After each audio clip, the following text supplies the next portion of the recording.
Nellore rural మండలం కొత్తవెల్లంటి గ్రామానికి చెందిన 35 కుటుంబాల వారు స్వచ్ఛందంగా rural YSR Congress party MLA అభ్యర్థి ఆదాల ప్రభాకర్ రెడ్డి సమక్షంలో వైఎస్ఆర్ కాంగ్రెస్ పార్టీలో చేరారు.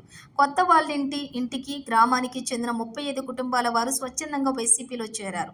కొత్తవెల్లంటి గ్రామానికి చెందిన పలువురు వైసీపీ ఎమ్మెల్యే అభ్యర్థి ఆదాల ప్రభాకర్ రెడ్డి సమక్షంలో నెల్లూరు రూరల్ అభివృద్ధికి ఆకర్షితులై స్వచ్ఛందంగా వైఎస్ఆర్సీపీలో చేరారు. స్వచ్ఛందంగా పార్టీలో చేరిన వారికి కొత్తవెల్లంటి గ్రామానికి చెందిన వారిని మనస్ఫూర్తిగా అభినందించి వారందరికీ వైసీపీ కండువాలు కప్పి పార్టీలోకి వైసీపీ ఎమ్మెల్యే అభ్యర్థి ఆదాల ప్రభాకర్ రెడ్డి సాదరంగా ఆహ్వానించారు. తనపై నమ్మకంతో వైఎస్ఆర్ కాంగ్రెస్ పార్టీలో స్వచ్ఛందంగా చేరిన వారికి అన్ని విధాల సంపూర్ణ సహాయ సహకారాలు అందించి భవిష్యత్తులో వారందరికీ కూడా ఎటువంటి కష్టం వచ్చినా అండగా ఉంటానని వైసీపీ ఎమ్మెల్యే అభ్యర్థి ఆదాల ప్రభాకర్ రెడ్డి హామీ ఇచ్చారు.